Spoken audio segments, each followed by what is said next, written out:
Dodgers.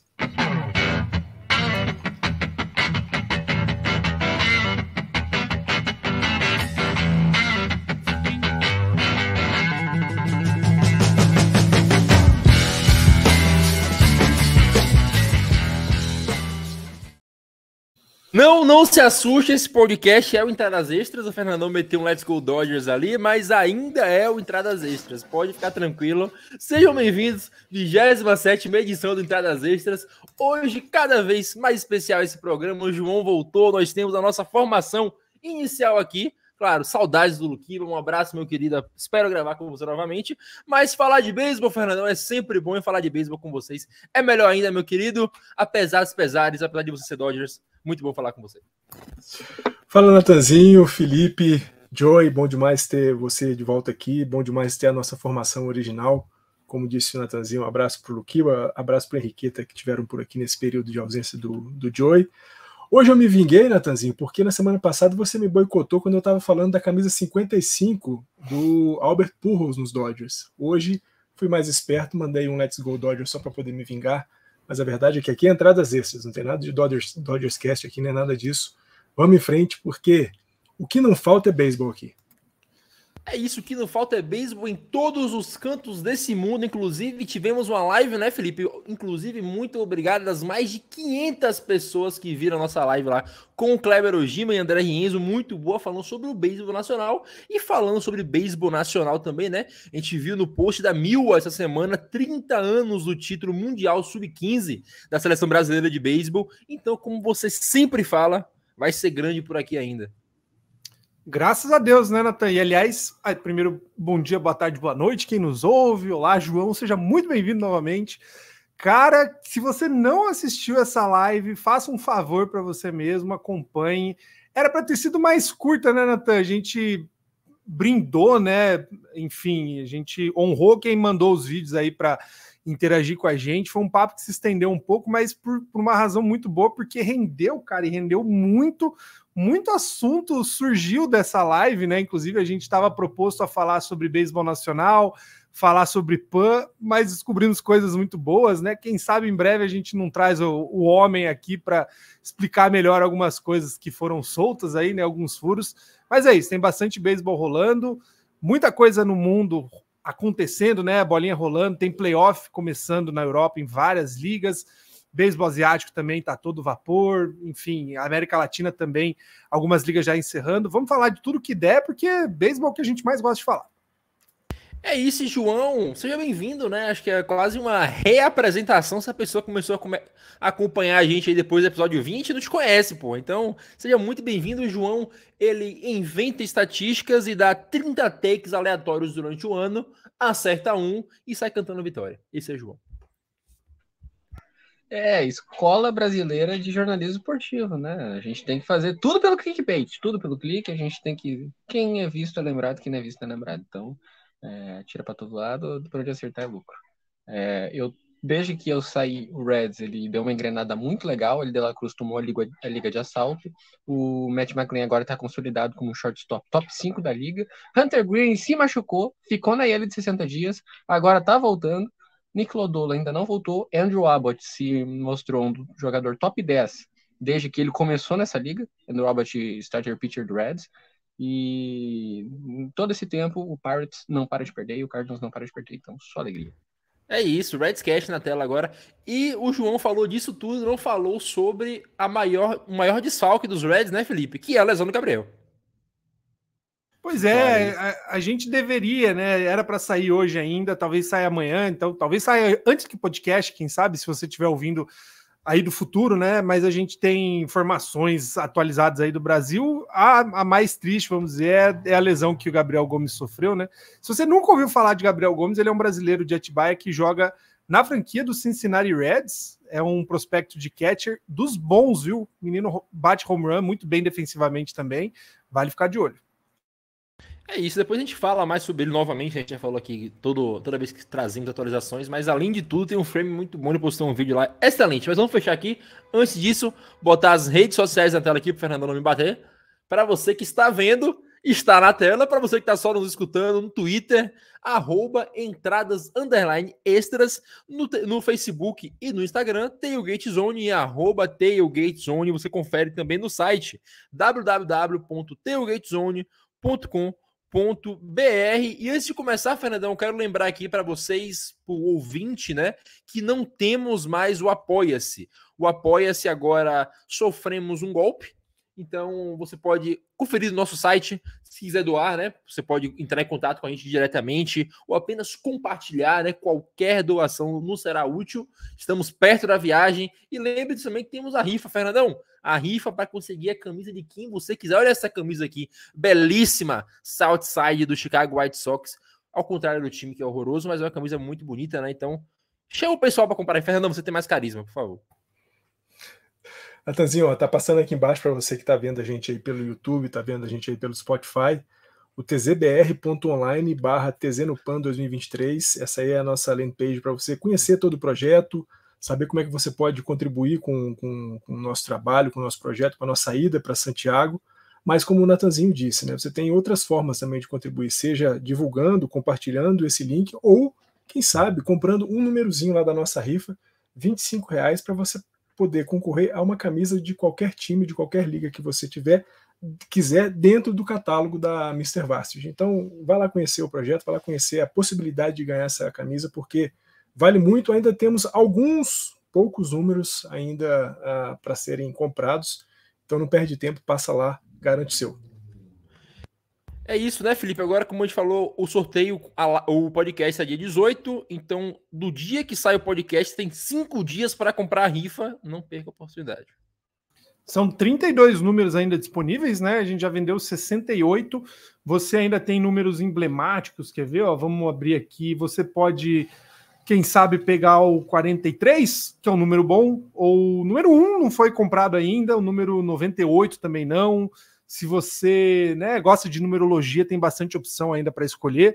Compre lá, a rifa, ajuda a gente. Mais do que ajudar, né? Se ajude, porque eu acho que você nunca vai chegar, ter uma chance tão boa assim de ganhar uma camisa, né? São 3 vouchers por um valor bem acessível, né? Claro, nem todo mundo consegue, óbvio, mas por R$25 você pode ter a chance de ganhar um dos 3 vouchers que vamos sortear e você contribui para esse projeto muito legal, né, Natan? Eu vou reforçar aqui, né? A gente já fez 2 lives sobre o PAN, mas eu acho que é muito importante para quem não viu nada ainda da campanha que a gente está fazendo. Se você assistir a live primeira, né, que a gente falou da história do PAN, ou até a segunda, que é sobre beisebol, ou a próxima, né, daqui uns 20 dias mais ou menos, menos até, sobre basquete, a gente explica muito do que a gente pretende fazer como projeto e o que a gente está tentando construir com quem acompanha o Tailgate Zone, né? Então, fica esse convite reforçado aí para você contribuir com a gente, seja com doação, seja com rifa, seja compartilhando. Mas acompanhe, né? Acompanhe as produções que o Tailgate tem feito sobre o PAN, sobre outros esportes, né? Ou os esportes que a gente tradicionalmente cobre, e ouça os podcasts do Tailgate Zone também. É isso aí. Agora, finalmente, vamos encerrar aqui agora o nosso primeiro bloco. Primeiro bloco, não, isso aqui é uma introdução. Mas vamos encerrar e a gente volta com a parte alta da entrada para falar de beisebol ao redor do mundo. Hey, take me out to the ball game. Take me out with the crowd. Fernandão, tivemos o fim agora, né, da Liga Cubana com uma varrida, né, uma vitória acentuada, uma grande discrepância de poder quando acontece uma varrida na final, a gente sempre fica surpreso, né? Mas você sempre traz todas as informações pra gente com o seu correspondente local, Félix. Isso, Félix sempre ajudando a gente aqui com as informações do beisebol cubano. Em breve também a gente vai trazer uma pequena análise da seleção, da pré-seleção, né, que foi feita aí dos pré-convocação dos jogadores da seleção de Cuba para os Jogos Pan-Americanos, mas falando da liga lá de beisebol de Cuba, a SNB, de fato, né, Natanzinho, Las Tunas acabou fazendo valer a melhor campanha da temporada regular, né, foi o melhor time da temporada regular, embora durante os playoffs tenha tido alguns problemas na fase de quartas, de final e semifinal. Na final, todos esses problemas se esvaíram, né, se foram. Foi uma varrida bastante consistente em cima do Industriales que é o maior campeão da Série Nacional de Beisebol de Cuba. mas que dessa vez, na temporada 2023, não foi páreo para Las Tunas, né, para os lenhadores. 4 vitórias, 7-2, 4-3, jogando em casa. Depois, quando a série se mudou para o latino-americano lá em Havana, 2 vitórias bastante tranquilas, né, um 8-1 e um 6-1, para mostrar exatamente que Las Tunas é, de fato, o melhor time de Cuba hoje. E aí, não à toa, tem boa parte dos seus jogadores também nessa pré-convocação para a seleção cubana que estará nos Jogos Pan-Americanos de Santiago 2023. Foi muito bom ter acompanhado essa temporada, né, do beisebol cubano, ter podido estar um pouco mais perto, né, dessa grande escola de beisebol mundial. A gente já falou aqui algumas vezes, para onde você olhar no beisebol no mundo, você vai encontrar um grande jogador cubano atuando nessa liga, e certamente de Las Tunas sairão algumas outras figuras que a gente deve ver aí possivelmente na Coreia, no Japão, aqui pela América Latina. Foi muito legal, pena que em cima do meu Industriales, né, um 4-0, como você disse, né, uma varrida na final mostra muito a diferença dos dois times, e me parece que de fato havia uma grande diferença entre Las Tunas e Industriales. Mas é isso, próxima temporada está logo aí, e a chance de todo mundo se colocar em breve para brigar pelo título. É isso, né? Ô, Felipe, nós tivemos agora uma marca alcançada na NPB, né? Não é uma marca tão histórica assim, mas 1000 strikeouts é algo a se considerar em uma carreira, né? Como o nosso queridíssimo chefinho, Felipe Clemente, ficou brincando com o nome do cidadão, o Mima Manabu, não sei como é que pronuncia, se pronuncia errado, me perdoe, mas ele chegou aos 1000 strikeouts na carreira, né? Ele não é nenhum dos grandes pitchers do Japão, assim, não chegou a jogar o WBC, mas como a gente sempre fala, né? Quando acontece um feito histórico assim, 1000 strikeouts é algo a se considerar, ainda mais jogando no Japão, né? Que os caras eliminam mais por contato, então vale aqui o nosso lembrete pro Mina Manabu, do lado do time do... Qual é o nome dele? Do Roki Sasaki, do Chiba Lotte Marines, com 1000 strikeouts na carreira agora. Pois é, Nathan, a gente, aos poucos, né, de tempos em tempos a gente traz alguma estatística sobre a NPB, que quem normalmente acompanha só a Major League Baseball fala assim, pô, mas isso daí acontece quase sempre, né, na Major League. Quase sempre não, né, mas enfim, o legal de acompanhar a NPB é isso, né? Muita coisa que na Major League virou meio banalizado, né? Meio comum, na NPB está acontecendo pela primeira vez na história, né? A gente falou na semana passada sobre o Kazuma Okamoto e sobre o tanto de home runs, né? Enfim, como algo que não que é comum, aliás, em quase todo jogo da Major League Baseball, direto acontece um cara com 20, 30 home runs.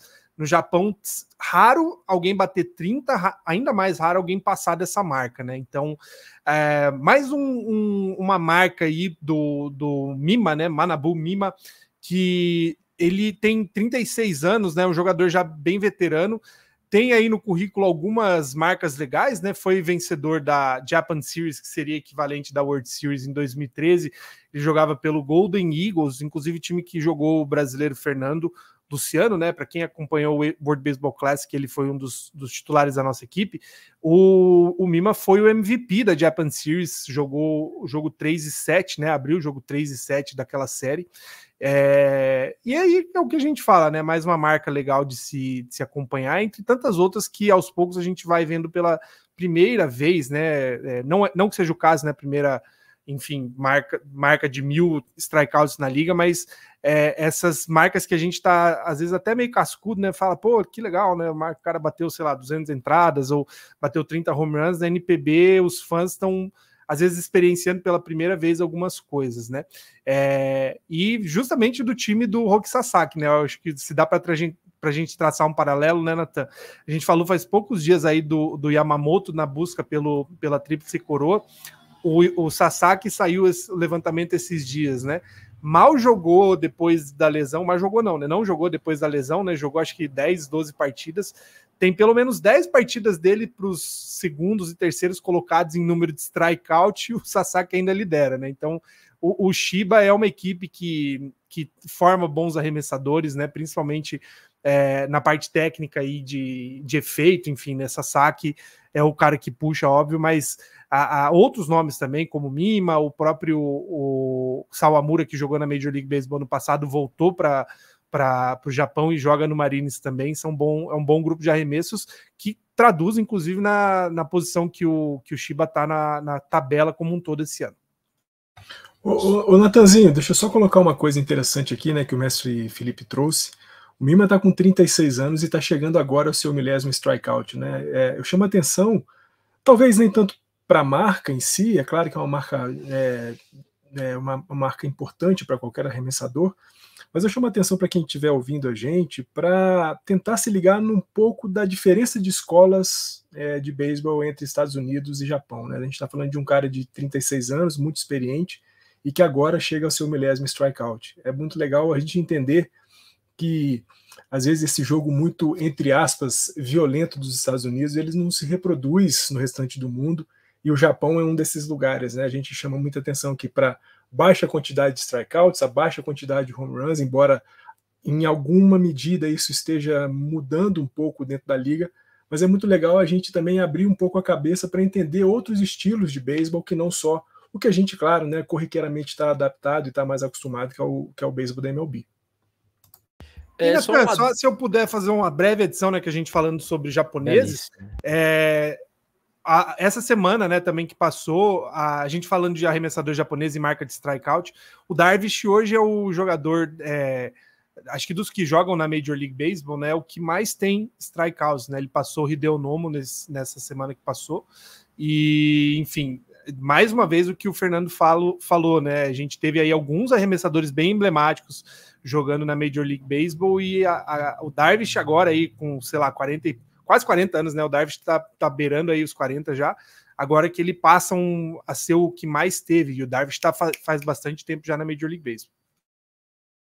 O que eu ia falar pra gente fechar é que no último podcast a gente comentou que provavelmente no próximo start o Yamamoto iria ultrapassar o Sasaki em strikeouts, e o Yamamoto teve o pior start, o start mais curto da temporada, e o Sasaki segue liderando a liga em strikeouts mesmo sem jogar há um bom tempo, né?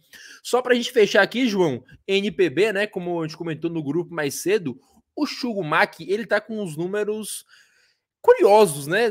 São vários anos com ISO altíssimo, com o WRCA ajustado muito alto, e mais cedo eu fui pesquisar os números dele também no WBC, ele rebateu 3 vezes para 2 home runs. Ele teve um average de 200 com 850 de OPS. Ele teve um OPS bastante acima da média, com average bem abaixo, né? Então, só a gente considerar que o ISO dele é muito alto, né? Correndo as 3 temporadas que ele jogou na NPB, é um cara extremamente potente. Você que manja das estatísticas, você pode explicar para o nosso fã como é que funciona o ISO, que é a estatística média de potência, né? Como é que funciona o WRCA, que é de criação de corridas. Muito bem. Isso é uma estatística que a gente não costuma prestar tanta atenção, mas ela é bem simples. É a diferença entre o OBP, porcentagem de chegada em base, e o slugging. Slugging, quantas bases a mais você toma, dividido pela quantidade de at-bats, que não são walks, nem outs. Tem explicação certinha de como é que é a estatística. Mas tu vai pegar e vai diminuir uma pela outra. Tá.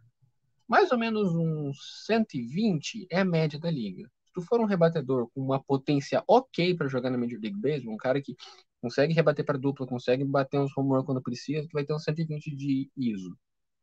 Que é o quê? Um cara com 350 de OBP, que é um OBP bem legal, ele vai ter 470 de slugging. Ele vai chegar nos 800 de OPS. 800 de OPS é uma marca bem legal, mas nada muito surpreendente.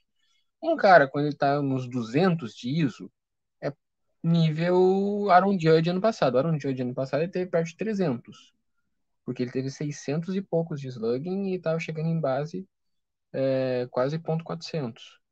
Na verdade, ele tá com 700 de slugging. Então, 300 de ISO é uma coisa muito fora do comum. Por que a gente vai usar o ISO? O ISO ele é uma estatística muito usada para medir prospecto. Que estatística se usa para medir o prospecto? É hits?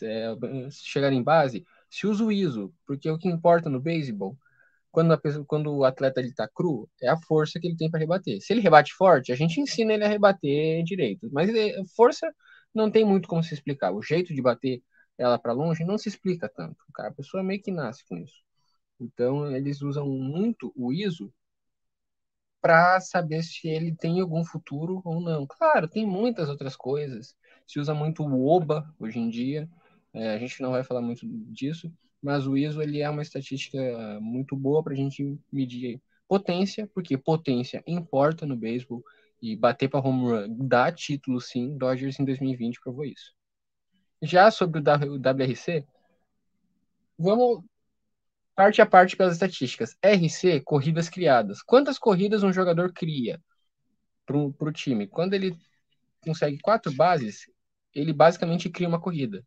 Porque ele conseguiu 4 bases, as 4 bases do diamante. Isso é uma corrida criada. Como é que ele vai conseguir isso? Simples, dupla, etc, etc. Ele vai conquistando as bases. Isso também se mede por total bases. Eu ainda estou para escrever que total bases é a estatística mais importante para um rebatedor, mas ainda vamos chegar lá.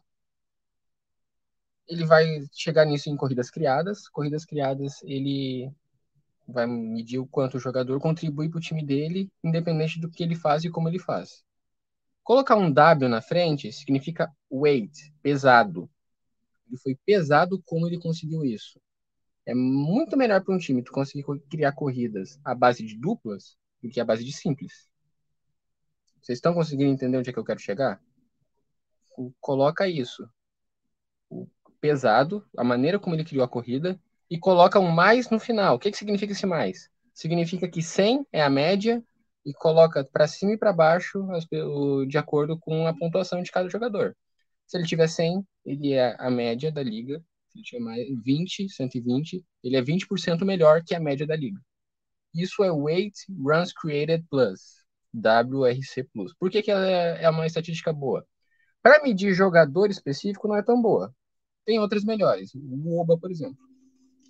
Mas para medir time é muito boa. Como eles conseguem criar as corridas? Se um time ele consegue criar corridas à base de explosão, como é o caso do Atlanta Braves, é mais fácil para eles do que lotar bases e não conseguir fazer nada como o Yankees. Por que o Yankees não tem um WRC tão bom? Não aproveita as chances, rebate fraco. Braves estoura a bola o tempo todo. Por isso que o WRC é bom deles. Então, essas são as estatísticas. Todas elas têm as suas particularidades, mas todas dizem uma coisa diferente. É isso, né, Felipe? Pra finalizar, o Maki é um desses nomes aí que você sempre comenta pra gente da geração japonesa que ganhou absolutamente tudo que eles poderiam ganhar, né? O Maki é de 98 e são 3 anos na liga e 3 anos na liga fazendo tudo isso que o João falou acima da média. O ISO dele é altíssimo, os 3 anos acima de 200, a média de strikeouts muito boa também, e isso tudo jogando no time do nosso excrementíssimo lá, Trevor Bauer, né, no Dina Bay Stars, e pro jogador de segunda base, o Maki ainda bate muito home run, né? Todo ano ele bate acima de 20. Então, como você sempre fala, a geração japonesa tem grandes nomes aí, a gente não sabe se todos vão chegar na MLB, como falamos semana passada, o cara não tem obrigação, mas são nomes interessantes pra gente sempre ficar acompanhando aí com... Ao menos no Twitter, né? Você não consegue ver o jogo, você vê as estatísticas, vê os lances, é bastante prazeroso de estar acompanhando o beisebol japonês ultimamente. Para quem gosta muito, muito, muito de home run, não é a liga ideal, né? Mas o charme da NPB tá justamente nisso. A gente, quem assistiu o World Baseball Classic, viu a potência que os rebatedores japoneses têm, sem necessariamente serem rebatedores de potência, né? De bolas longas. São times que chegam muito em base, geralmente os jogadores são rápidos, tendem a ter uma abordagem diferente no correr bases, né? Então, o Maki é mais um destaque aí, acho que desde 2021 ele joga, né? Ainda é bem jovem, mas como você falou, de uma escola toda ofensiva, né? Dos japoneses, que inclusive está se traduzindo na Major League Baseball, né? A gente sempre fala que normalmente os arremessadores japoneses são grande destaque quando vem para a Major League Baseball. A gente tem aí nos últimos anos o Otani ofensivamente muito melhor do que é arremessando, o Seiya Suzuki se recuperando e o Yoshida, que é o mais recém-chegado, tendo uma temporada aí concorrendo ao título de rebatida, né? Então, não só de bons arremessadores se faz o Japão, é uma liga que ultimamente tem crescido e muito na parte ofensiva também. É isso, Fernandão. Como sempre, eu acho que o Fernandão travou ali. Eu nem vou chamar agora porque eu acho que ele caiu. Então, vou voltar com você, Felipe, enquanto o Fernandão tá aí nessa queda, né? Vamos falar do Yang Hyun-suk, né? O pitcher destro que pulou da high school diretamente pro Dodgers, vai pra KBO, como acho que foi o podcast que você não esteve, que a gente gravou, ou você esteve, não lembro, que você deixou a nota na gravação que quando o cara faz isso, ele precisa esperar 2 anos para jogar na KBO novamente, então é uma aposta muito alta que ele faz em si mesmo, né? Então, mais um jogador que opta por fazer isso na carreira e vai direto para a Major League, aspas, né? Ele vai jogar nas minors e tentar chegar na Major League. O que acontece é que, como existem restrições até de postagem, né? A gente já falou várias vezes sobre o sistema de postagem da NPB e a KBO tem a mesma coisa, né? Você tem um mínimo de tempo que você precisa servir a liga local, né? De tempo de serviço mesmo, antes de poder ter o direito de procurar contratos em outras ligas internacionais. O jeito mais comum de entrada, assim como é nos Estados Unidos, na Liga do Japão e da Coreia, é colegial. O que a gente tem visto aí nos últimos tempos, né, nos últimos 2, 3 anos pelo menos, alguns nomes bem emblemáticos do draft colegial da Coreia estão abrindo mão de participar do draft para ir e tentar, né, uma carreira na Major League Baseball, que, assim, para quem olha da Coreia para os Estados Unidos, realmente é algo impactante, né? Você está perdendo aí um grande talento, seu país perde um grande talento para um outro mercado. Para o jogador, a gente sempre vai ficar nessa discussão, né? Será que vale a pena mesmo? Porque uma coisa é você ser um destaque num colegial da Coreia, que, querendo ou não, é uma liga não muito recente, porém com sucesso mais recente. Quando você cai nos Estados Unidos, são milhares, literalmente milhares de atletas que chegam aí no draft, né? Quando começam a se destacar no beisebol universitário, ganham uma chance de ser draftado para daí entrar num sistema que 1 a cada 5, 6, 7 jogadores de fato tem sucesso na Major League. É muito mais difícil se destacar na Major League Baseball, no sistema de formação da Major League Baseball, do que é em outras ligas. Esse ano a gente já está no segundo, né? Segundo ou terceiro nome. Tinha vindo faz pouquinho tempo, que acho que foi o 7º do ranking, o Lee Chan-sol, que anunciou com o Red Sox, que assinou um contrato com o Red Sox, então pulando o draft da KBO. E agora o nosso amigo Jang Hyun-seok, mil perdões se você é coreano, sul-coreano, tá vendo a gente pronunciar errado, não é por mal. Mas enfim, o Jang Hyun-seok, que é o primeiro, né, dos prospectos aí cotados para esse draft, assinou com os Los Angeles Dodgers e vai tentar a sorte de cara na Coreia do Sul. Às vezes dá certo, né? A gente tem um exemplo bem emblemático, que foi o do Junichi Tazawa, né, o japonês que 2011, 2012 pulou, vamos dizer, o draft da NPB para tentar a vida nos Estados Unidos, assinou um contrato com o Boston Red Sox, foi de certa importância na conquista do título de 2013, só que daí fica esse problema, se ele volta de cara para o Japão, ele vai precisar ainda prestar um tempo mínimo de serviço antes de fato poder assinar um contrato com um time da liga profissional doméstica, né? Então é uma aposta que o jogador faz em si mesmo. Às vezes dá certo, às vezes não muito. Vamos ver, né? Os 2 nomes que a gente mencionou são de uma leva boa aí de colegial, que já vinham sendo observados já há algum tempo, né? Provavelmente não serão os únicos. A gente espera que vá ter mais gente fazendo essa movimentação de pular o draft. Fora os nomes que nem entram no draft, né? Nem são cotados para o draft porque fazem universidade, enfim, já nos Estados Unidos, né? Então, esses nomes aí, de certa forma, atrapalham o beisebol na Coreia do Sul, mas também impactam positivamente o desenvolvimento do esporte por terem uma bagagem melhor quando temos torneios internacionais, né? Eles são jogadores muito mais preparados para enfrentar torneios internacionais justamente porque estão acostumados desde cedo. João, a gente 2023 oficialmente pelos órgãos competentes, a pandemia não existe mais, a pandemia acabou. Passamos, sobrevivemos a isso, inclusive, invicto, tá? Não peguei Covid. Mas Mais um time, né? Eu só me lembro bem do primeiro, segundo, terceiro. Entre os primeiros episódios aqui do podcast, nós comentamos que alguma franquia que me foge o nome agora saiu da Liga Australiana por conta do reflexo da Covid, das temporadas que eles não conseguiam fazer jogos completos, né? Agora, este ano, 2023, nós vemos o anúncio de outra franquia, o Geelong Coreia, como o Felipe falou mais cedo, me perdoe se estou pronunciando errado, não é por mal. Anuncia também a saída, né, da Liga Australiana por conta de problemas ainda de decorrência da Covid, das temporadas encurtadas, de problemas de viagem, problemas financeiros. Então, o reflexo da Covid ainda é visto no esporte. Assim como nas minors, que a gente consegue ver vários jogadores que perderam um ano inteiro de seu desenvolvimento e nunca chegaram a virar nada, a gente vê também em outros esportes, em ligas ao redor do mundo que deixam de existir por conta disso. Mas nesse caso do Geelong, não foi por causa da pandemia, tá? Fiquem tranquilos. É porque eles são ruins mesmo. É a explicação que o comissário deu. Vamos com calma. O Geelong Coreia é um time de prospectos coreanos que joga a Liga Australiana durante a off-season da KBO. Eles estavam se preparando para o início da temporada da ABL, a Australian Baseball League, e o comissário se juntou com os outros times, com os patrocinadores, os torcedores participaram, chegaram à conclusão que o time era ruim demais para estar na liga. E chutaram o time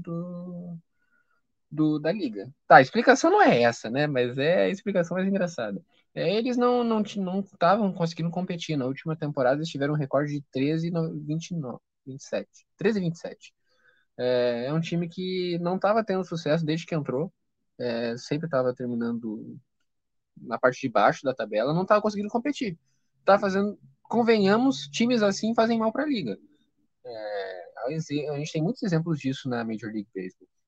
Eles chegaram à conclusão que o time não precisava mais ter na liga e ele acabou saindo. Agora, a Australian Baseball League, que tinha 8 times de expansão, era 6, virou 8. Um desses era o Geelong, que entrou em 2018. Agora perdeu 2, voltou a ser uma liga de 6 times de beisebol. E o Geelong Tigers, para vocês que estão curiosos, se alguém desses prospectos virou alguma coisa, o Beide Juan, que é o utility do Pittsburgh Pirates, tá na Major League. E é um jogador de Major League. Então ele virou alguma coisa.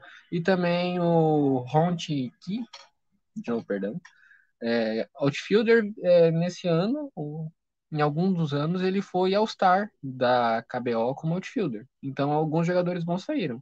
O que perde é o beisebol coreano, porque vai perder um time de processo, e principalmente a Liga Australiana, porque mostra que ainda não está indo para frente, o processo ainda está meio engasgado. Mas a gente torce para que dê certo. É isso, Felipe. Para finalizar o primeiro bloco, vamos lembrar aqui que nós somos os arautos da Baseball United no mundo. Nenhum lugar do mundo fala mais deles do que este podcast, inclusive o próprio site deles, tá? Mas só para lembrar aqui agora, anunciar, no caso, né? Parece que tá sendo pago pelos caras, né? Caiu o cash. A gente fala mal do Neymar, mas tá caindo dinheiro árduo pra gente também. A Baseball United anunciou a data do showcase lá, né, dos amistosos em novembro, dia 10, 11 e 12 de novembro estaremos voltando do Chile, inclusive, Felipe, para acompanhar esses 4 belíssimos jogos de beisebol. O que rola, né, Nathan? A gente falou mais de uma vez, né, quando falou da liga, né, da Baseball United. Lembrando, se você nunca ouviu falar ou se não lembra, a Baseball United é a primeira liga focada no Oriente Médio e no subcontinente indiano, né? Então, imagine o Oriente Médio descendo para aquele pedaço onde tem o Paquistão e a Índia. Os times da Baseball United estarão por ali, né? Enfim, é uma iniciativa.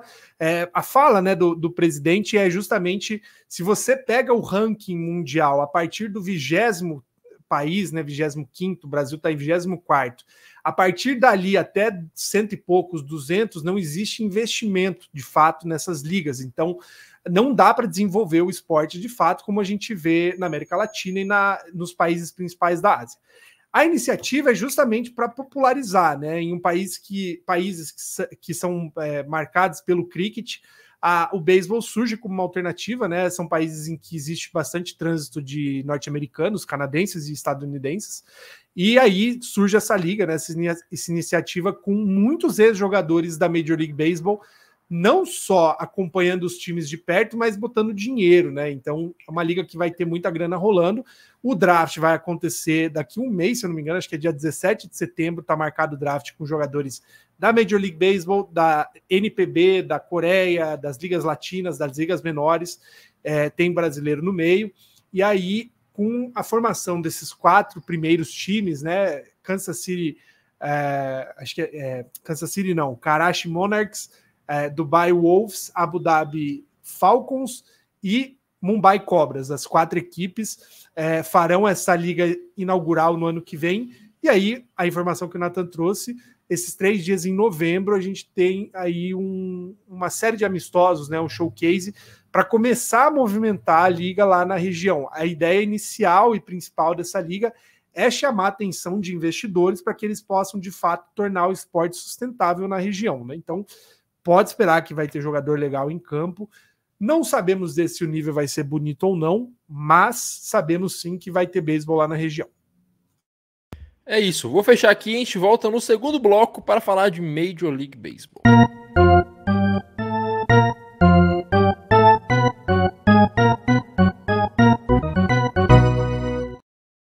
Sabe o que é curioso?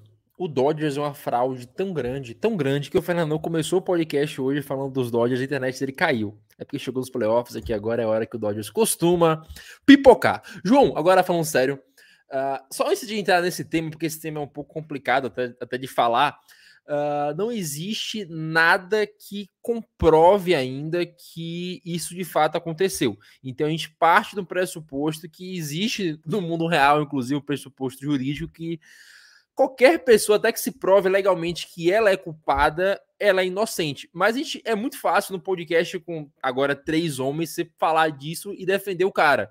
Então a gente só vai comentar o que aconteceu e falar sobre. Porque também não dá para defender o Wander Franco disso, porque é uma acusação muito séria. E também não dá para falar que ele é culpado, porque a gente não tem nenhuma prova que isso de fato aconteceu ainda. Então vamos esperar e só comentar por cima o que houve, que é o melhor que a gente pode fazer agora, que a gente evita qualquer confusão. Então, João, a gente ficou sabendo essa semana aí e do fundo do meu coração eu esperava que não fosse verdade, porque eu gosto muito dele, tem uma camisa dele inclusive. O Wander Franco saiu acusações que ele mantém um relacionamento com a menor de idade. A idade ainda, algumas pessoas falaram uma idade, outras falaram outra, então vamos ficar só com o menor de idade por aqui para também não errar isso. Fato é, ele está sem jogar desde então, está numa lista restritiva dos Rays. O Kevin Cash chegou a falar que no dia que ele saiu lá contra os Guardians, né, que era só um dia de folga, mas fato é uma acusação séria, é uma coisa que está acontecendo no momento. O Rays falou que está ajudando com as investigações, então em breve a gente deve ter alguma atualização do caso, a gente pode falar de forma mais concreta. O que a gente pode falar até o momento é que o Wander Franco, mesmo que isso não seja verdade, isso já é uma grande mancha na carreira dele, como aconteceria, como o caso do Neymar lá, né, que foi provado na inocência dele, mas ainda assim é uma mancha que fica para sempre na carreira do cara. O fato é, dificilmente, quando esse tipo de acusação acontece, é mentira. Então, pelo lado esportivo da coisa, é triste, né, primeira vez que o Rays em muito tempo gasta dinheiro com o jogador, isso acontece. Pelo lado humano da coisa, também é triste que a gente tenha que ver um cara, jogador profissional, adulto, fazendo esse tipo de conduta, que é um cara que, querendo pra gente que é latino, a gente sempre defende esses caras. Quando o Wander Franco fez aquela jogada lá no infield, de jogar a bola pra cima, eliminar na primeira base, a gente viu bastante americano criticando o cara, que era desnecessário, a gente sempre vai defender os caras que são latinos. Então, é ainda mais triste pra gente por ser um latino fazendo isso. Então, toda a conjuntura da situação é bem triste. Não tem mais muita coisa para acrescentar, vamos ao que a gente sabe por enquanto. A liga está sendo muito cautelosa com toda a situação. O Rays está blindando muito o Wander Franco, que é o que a franquia tem que fazer. Fica sabendo que o jogador estrela da sua equipe não vai fazer uma Tommy John e ainda faz uma coisa dessa, tem que blindar o cara para ver o que aconteceu. O fato é, segundo a acusação oficial, o Wander Franco fez algumas postagens segundo isso, estaria envolto a suposta namorada dele, que seria menor de idade. E não se sabe muito a respeito do que são essas postagens, não se sabe o que exatamente mas é um caso claro de abuso de menores. E o Vander Franco ele está sendo investigado sobre toda a situação. Até agora ninguém se pronunciou. O Kevin Cash eu tô sabendo das acusações, a gente vai tratar isso da melhor maneira possível, fazendo aquilo que ele precisa fazer também como manager, botando panos quentes onde tem que colocar. Ele não é culpado até que se prove ele não é culpado até que se prove isso, mas infelizmente é uma coisa que continua para sempre essa mancha, uma coisa que nenhum jogador vai ter jamais.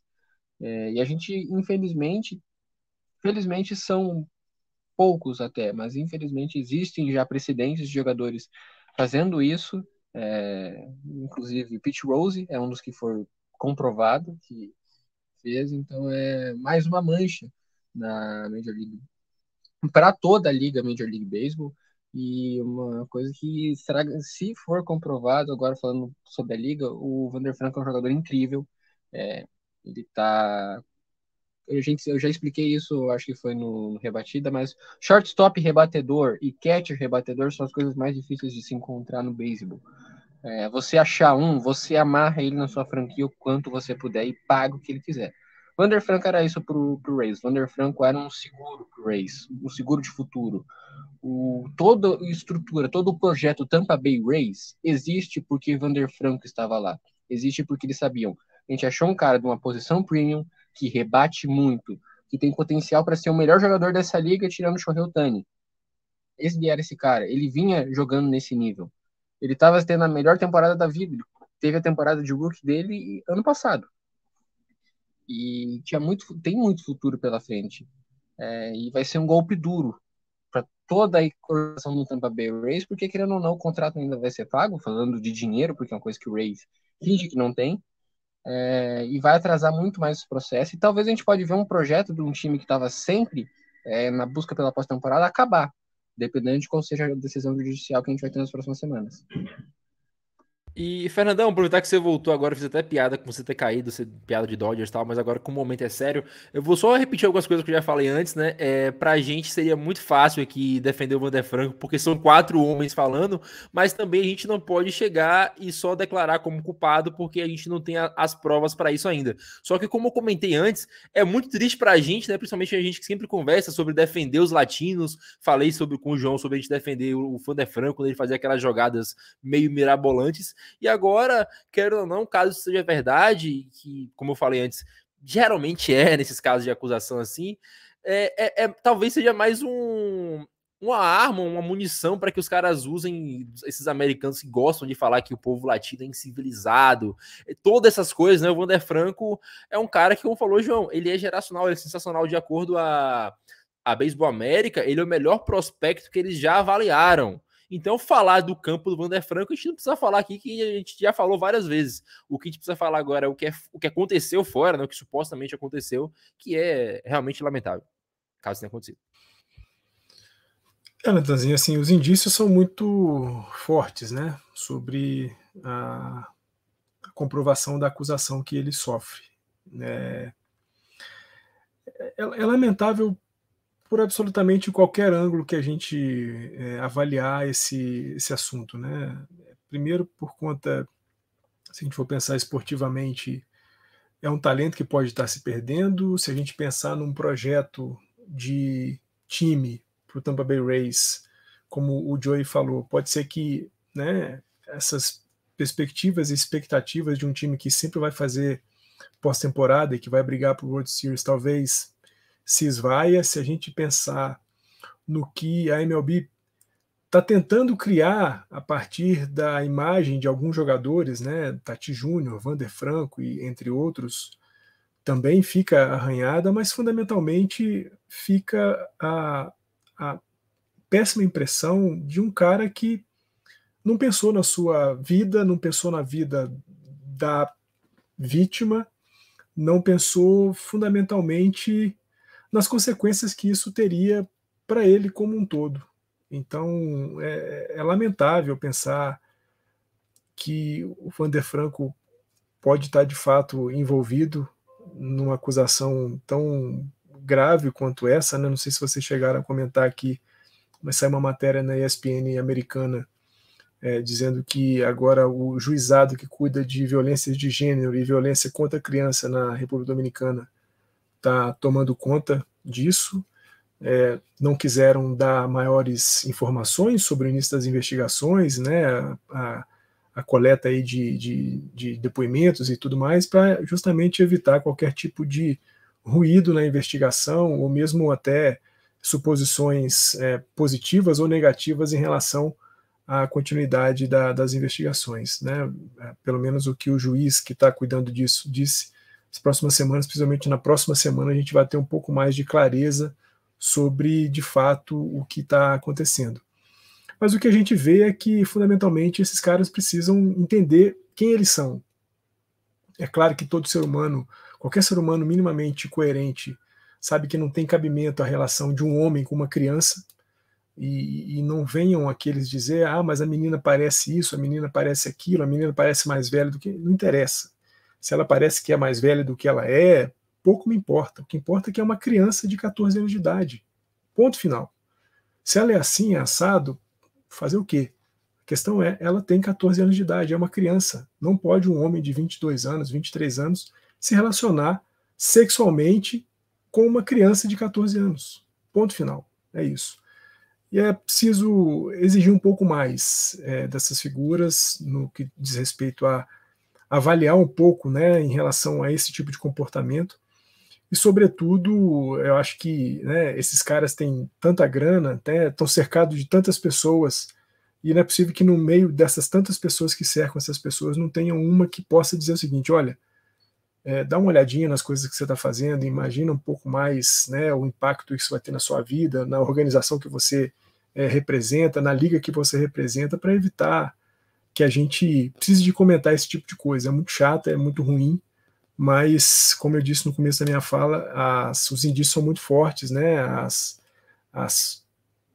Não vou dizer provas, mas aquilo que a gente viu circulando nas redes sociais aí desde o dia né, que a gente tomou conhecimento da acusação, é algo que leva para o lado de que, de fato, né, o Wander Franco tenha cometido esse crime.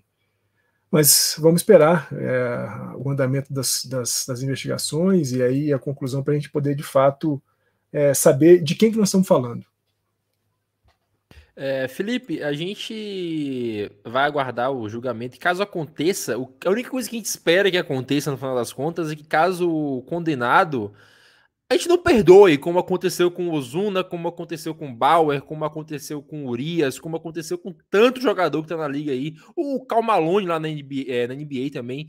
Sempre que acontece caso de violência doméstica contra a mulher, agora o abuso no caso, que é uma violência querendo ou não, eu falar a gente, no termo bem geral, a liga perdoa, o cara volta a jogar depois de um tempo e aparentemente se esquece que ele fez isso. Então, no caso do Franco, caso tenha acontecido, o que a gente espera é que não haja perdão, anistia. São duas coisas que eu gostaria de adicionar, né, Natan? O Fernando e o João falaram já bastante, você também. A primeira é que, a partir do momento que essa investigação passa para a esfera da criminal na República Dominicana, de fato a gente enxerga uma gravidade por alguns fatos, né? O primeiro, que já por si só já é entendido como um crime, né? Então a suspeita ela começa a tomar uma forma indesejável, porém justa, porque se de fato for, é assim que tem que ser conduzido mesmo. E a República Dominicana tem uma lei muito clara sobre o envolvimento de maiores de idade com menores de idade, é proibido. Então é um risco que se assume, né? Uma pessoa maior de 18 anos se envolver com uma pessoa menor de 18 anos num país em que a lei é muito clara. Não existe relação consensual nesse caso. Existem lugares que pode, ou enfim, conheço meu irmão, minha prima, sei lá, com tal idade já namora. O problema é que a gente por não existir uma baliza psicológica, vamos dizer, ou social, em que todas as crianças, a partir de tal idade, têm condições de tomar decisões por conta própria, é para isso que existe um Estado e uma lei interferindo, dizendo assim, aqui é o limite aceitável para que isso não não incorra em um crime para que possa prejudicar uma das partes, né? Isso gerar um trauma em uma das pessoas que vai talvez afetar o resto da vida dessa pessoa. A República Dominicana tem uma lei muito estrita sobre pessoas maiores de idade não poderem se relacionar e não existir relação consensual com menores de idade. E a segunda, em 2019, o arremessador Felipe Vasquez, do Pittsburgh Pirates, na época, ele sofreu tudo isso nos Estados Unidos, né, embora seja latino também, mas foi o mesmo caso, né? Existiu um hoax, um boato de que ele pudesse estar se envolvendo com uma menor de idade. A investigação enxergou isso e ele veio admitir, se envolveu com uma pessoa de 13 anos, uma menina de 13 anos, compartilhamento de fotos. Depois surgiram outros casos do mesmo cara, né? Então não era só uma, não era um caso isolado.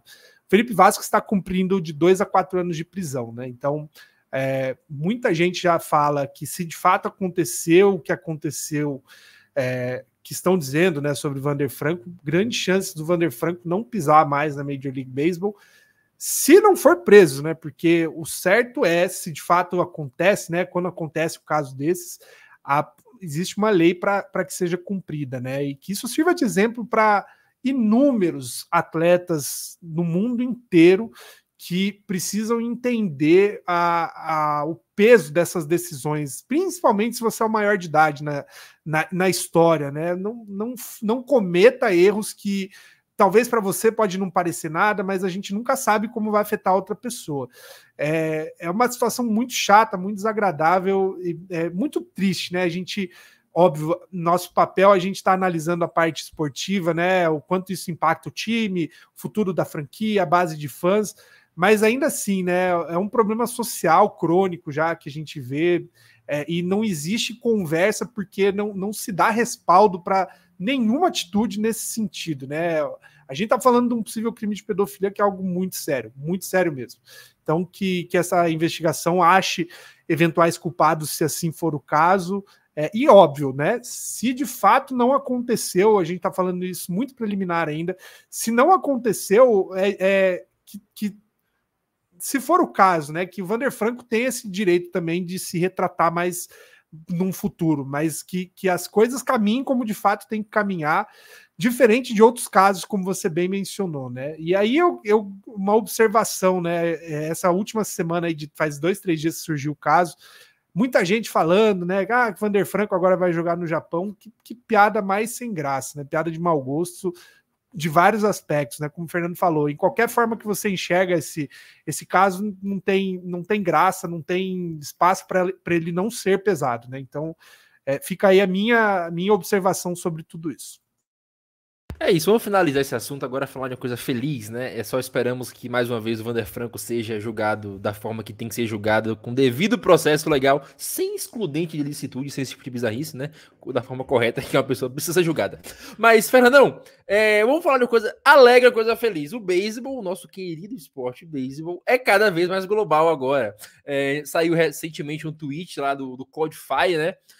Analisando ano por ano o top 10 WAR da liga, e se você pegar ali 73, só tinha americano, 83 só americano, 93 tinha um dominicano, o resto todos americanos, 2003 você já tem 4 jogadores estrangeiros, 2013 a gente volta a ter muito mais americanos com só um venezuelano e um porto-riquenho, só que agora em 2023 tá coisa linda, a gente tem japonês, tem venezuelano, porto-riquenho, dominicano, coreano.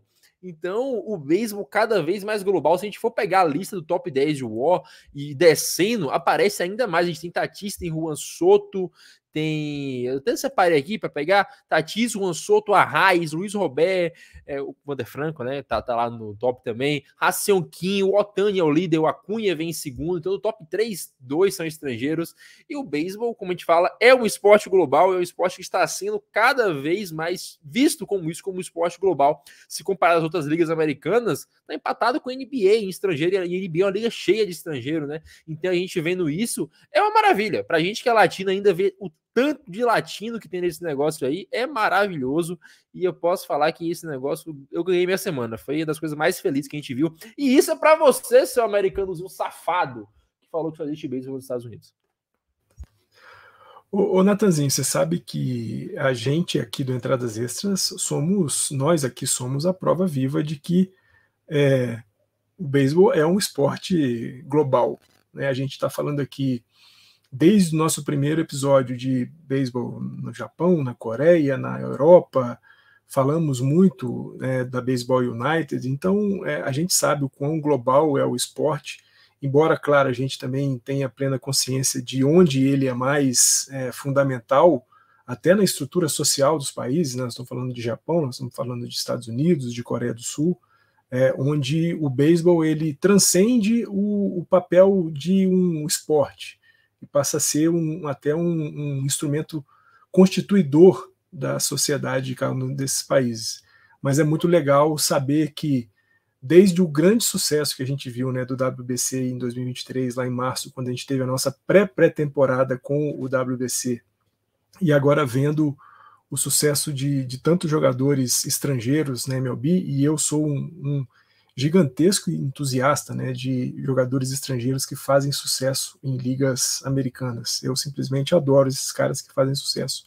E é muito legal ver a Raiz, ver a Cunha Júnior, ver Ohtani, ver Kim, tantos jogadores especiais fazendo sucesso, não só um sucesso comercial, que eu acho que advém do sucesso em campo, mas fundamentalmente desse sucesso em campo. É muito legal a gente saber, até brincamos aqui algumas vezes, né, que aqui é o Entradas Extras, é o Ohtani Cast. A gente já falou tanto de Shohei Ohtani aqui, não porque a gente esteja caçando algum clique em cima do Ohtani, mas simplesmente porque ele é um jogador fantástico, é um jogador sensacional. A gente já falou várias vezes aqui, é um jogador geracional, é um cara que muda a maneira como a gente enxerga o beisebol a partir da existência do Shohei Ohtani. Então, muito legal ver essa transformação, né? Em 50 anos, o beisebol da MLB deixa de ser um esporte praticado e com destaque quase que exclusivamente para jogadores estadunidenses e passa a ter que compartilhar esse sucesso também com jogadores vindos de todos os cantos do mundo. E João, a gente estava comentando mais cedo, né, como alguns jogadores, um jogador em específico desse top 10 é subestimado, né? O Ha-Seong Kim, desde que chegou no Padres, ele a princípio era o reserva do Tatis, e foi ali jogando no lugar do Cronin, foi jogando em várias posições porque ele é um excelente defensor e tinha um bastão consistente. Essa temporada, além de ser um excelente defensor, o Kim tá rebatendo muito, tá jogando muita bola em um time que tem Xander Bogaerts, Juan Soto, Manny Machado, Fernando Tatis. O líder de War é o Ha-Seong Kim, coreano, né? O único coreano da lista ainda no topo, então provando mais uma vez que o beisebol é global para além de tudo e, como a gente comentou mais cedo, o jogador mais subestimado da liga. Há controvérsia sobre o fato do subestimado, porque a partir do momento que esse cara já é uma estrela da liga, a gente pode falar, Ha-Seong Kim é uma estrela. Desde o ano passado ele tem sido muito consistente. Agora a gente pode colocar ele definitivamente. Com o Alexander Bogaerts agora ele é segunda base, mas ele mais primariamente é shortstop. A gente pode já colocar ele só atrás do Marcus Semien, de segunda base. Ele já é uma estrela, cara. Não tem A gente ainda precisa falar dele, mas para quem não conhece Ha-Seong Kim, é um cara que está com 12% de walk e 20% de strikeout, que é uma coisa elite. Elite. Se você tem menos de 10% de diferença entre walk e strikeout, você está muito bem. Se você tem menos de 25% de strikeout, você está muito bem. Se você tem mais de 10% de walk, você está muito bem. Ele está com tudo isso e até melhor. Ele é um cara que consegue colocar muito a bola em jogo. O BABIP dele é ótimo para um jogador que é a segunda base. Ele tá com mais 130 de WRC+. A estatística não é tão... não importa. 130, ele é 30% melhor que um jogador mediano, sendo segunda base. WRC ele não leva em conta ajuste posicional. Ele é 130% menor sendo segunda base, que é uma coisa muito difícil. Segunda base geralmente ele é menor. Ele é mais fraco. Ele tá rebatendo com potência. Ele tá com 444 slug. Ele já botou 15 bolas para fora do muro. Então, já roubou quase 30 bases. Ele vai terminar a temporada com 20-40, 25-45. Coisa de estrela. Coisa que não acontece desde, sei lá, o Cano nos Yankees no começo dos anos 2000. Não se tem tanto dessa coisa. acontecendo. É um jogador que, nessa temporada, a gente sempre tem uma surpresa em todas as temporadas. Ano passado foi o... Agora que tá no Angels, eu esqueci o nome dele, que era do Reds. Que foi, inclusive, ao MLB Utility. Esqueci o nome. Essa temporada tá sendo o Ha-Seong Kim. Ninguém esperava que o Ha-Seong Kim fosse ser isso. Ele era consistente, ele era sólido ano passado, era um jogador de 2, 3 de WAR. Ele já tá com quase 5 esse ano, pelo Fangraphs. O Ha-Seong Kim tá carregando o Padres. O que a gente pode dizer? O Rossoto rebate, o Tatis defende e o Ha-Seong Kim faz os dois. O que ele precisa, o que o Padres precisa, o Ha-Seong Kim faz. É um cara que, inclusive, para fantasy, ele tá em algumas ligas com 2,6 de média. E só tá em 50% dos times. Então, se você precisa de algum título no seu time, pegue o Ha-Seong Kim o quanto antes. E, Felipe, só pra gente finalizar o papo aqui, como a gente sempre fala, né, é sensacional ver o Ohtani, só que o Ohtani é até meio óbvio que ele vai liderar aí um WAR. Ano passado foi um ponto extremamente fora da curva, só que a gente consegue ver, além desses caras que a gente tá comentando, outros caras que estão para chegar, né, o Eder da Cruz, o Eury Pérez, a gente tem o Marco Luciano, inclusive, o Yamamoto para chegar no que vem, o Sasaki daqui a alguns anos. Então nós temos uma liga cada vez mais latina, cada vez mais asiática, uma liga cada vez mais global, né? E isso o resto do mundo só tende a ganhar com as outras ligas que surgem. A liga italiana que a gente comentou agora diminuiu a quantidade de times, mas ainda assim, a gente viu o reflexo disso na Austrália, no WBC. A gente vai ter agora a Baseball United e talvez no futuro aí algo no Brasil, né? Revelações da live, vamos lá escutar. O que eu acho legal, né, Nathan? Eu até abri aqui para tentar trazer algo de diferente para o assunto. Quando a gente fala de prospectos, né? Você olha lá o top 100 da Major League Baseball. Quando você acaba de passar do draft, tem aquela enxurrada de norte-americano, né? Um monte de estadunidense que vem do college, porque aí é óbvio, né? Normalmente é quem tem dinheiro para pagar os programas, né, das principais universidades, geralmente são famílias de lá, né? Muito difícil que uma família de Porto Rico, Cuba, obviamente, da República Dominicana, da Venezuela, tenha condições de mandar o seu filho para estudar num programa como o de Vanderbilt, por exemplo, para poder ser um grande atleta do beisebol. Só que daí passa um tempo, né? Tem a janela de assinatura de contratos internacionais e aí muda tudo, né? Porque daí começam a surgir nomes que de fato são os que vêm impactar e muito a liga, né? A gente pode, quantos quiser por time, você tem pelo menos um nome da América Latina aí que é o motor do time, basicamente, né? E aí, ultimamente, óbvio, quem ouve Entradas Extras sabe o quanto a gente admira os jogadores do Japão, porque sempre tem alguma coisa legal para falar. Inevitável, né? O World Baseball Classic por muito tempo tentou negar isso, de que existia talvez beisebol em outros lugares do mundo. Hoje, quem assistiu o último World Baseball Classic viu até a abordagem que outros países têm em relação ao beisebol, né? Estados Unidos, sim, leva muito a sério, porque é um esporte antigo já, é o esporte das massas, mas quando você traz para a América Latina, principalmente, é o principal esporte. Então, talvez pau a pau com o futebol em alguns lugares, em outros, acima até do futebol, né? O México ainda tem uma preferência pelo futebol, a Venezuela já nem tanto, enfim. A gente vê que a Liga soube, inclusive, aproveitar essa paixão que o latino tem pelo esporte e explorar as principais faces, né? O que Fernando Tatis Jr., Ronald Acuña Jr. tem virado, né, para essa nova fase de divulgação da Major League Baseball, as infinitas tentativas, né, da Major League Baseball expandir, que venham mais, né? A gente falou no Tailgate Zone sobre o calendário para ano que vem. A gente tem novamente uma série no México, vai ter série na República Dominicana e pela primeira vez um jogo de calendário oficial vai ser na Coreia do Sul, né? O Kim, inclusive, é a capa da divulgação, porque é um novo momento que a Liga tem olhado para outros campos, né? Para a Coreia do Sul, inclusive, muito bom, porque a Coreia do Sul vem embaixo aí no beisebol, né? São alguns anos já correndo atrás do Japão nas principais competições. No World Baseball Classic deixou muito a desejar, então é importante que tenha aí algum destaque, principalmente para que o público sul-coreano, continue acompanhando o esporte e vendo o potencial no próprio país. É isso aí. Hoje excepcionalmente, não chegamos a um consenso do que seria o walk-off, então o podcast ele se encerra sem esse. Hoje foi uma derrota pra gente. Mentira, acabou o empate. Inventamos o empate aqui no beisebol. Mas, Fernandão, quando eu falo com você, é sempre uma vitória na minha vida, então foi muito bom falar contigo hoje. O beisebol é muito bom. Para além do esporte, as amizades que a gente faz pelo caminho, né? O walk-off são as amizades que nós fazemos nesse podcast. Ô, Natanzinho, hoje a gente era o arremessador e alguém rebateu contra a gente, né? Sofremos o walk-off hoje, infelizmente. Save. Hoje foi save. Não tem problema, não tem problema.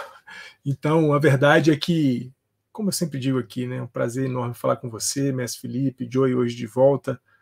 Agradecer sempre, né, a quem ficou com a gente até aqui, seja nos ouvindo, seja nos vendo e ouvindo também. Então, vamos para o 100, mas antes passando pelo 28, pelo 29, pelo 30 e assim subsequentemente, porque onde tiver uma bolinha de beisebol voando, lá nós estaremos. É isso, Felipe, mais uma vez aqui neste encerramento, dando um recado. Quem não viu a live, veja, a live tá da hora. O que eu falei aqui do Brasil, MLB, futuro. Eu não vou falar o que é, não, que eu quero que vocês vão lá escutar. Mas tem algo lá e tem algo interessante. Mas foi muito bom falar com você. Como sempre, a gente se vê na próxima semana para falar de beisebol. Novamente, talvez o quê? Um jogo perfeito de Yamamoto essa semana? A única certeza que eu tenho é que se você não viu a live, você deveria fazer isso imediatamente após terminar de ouvir esse programa, porque tá muito boa. Não é porque a gente participou, não é porque é do Tailgate Zone, o papo foi muito legal sobre PAN, sobre beisebol no Brasil, sobre carreira dos principais nomes do nosso esporte, sobre o futuro do esporte aqui no Brasil também. Faça esse favor para você mesmo. Acompanhe essa live, que não é mais live, né? Mas está lá disponível no YouTube. Se você jogar Tailgate Zone, é um dos primeiros vídeos, você vai ver a cara do Kleber Ojimi e do André Rienzo. Por favor, prestigie o trabalho, prestigie o projeto do Tailgate Zone, ajude a gente aí pro PAN. Faça parte desse momento único. Hoje, o PAN divulgou a imagem das medalhas, né? Em breve a gente terá uma no beisebol, em breve. É isso, João. Para finalizar aqui, o Felipe falou que tem uma certeza na vida, que era sobre a live. Eu tenho uma outra certeza na vida, que o Internacional será tricampeão da América em 2023. Tô lhe avisando pra gente comemorar junto. Um abraço, meu querido. É bom ter você de volta. Para mim, existem 3 certezas na vida: morte, impostos e que o Alexis Dias vai conseguir o save no jogo 7 da World Series desse ano contra o Orioles. Quem viver verá. Loucura, esse podcast é loucura. Queridos, um beijo, um abraço. Nos vemos no episódio 28 na próxima semana, se tudo der certo. Tchau.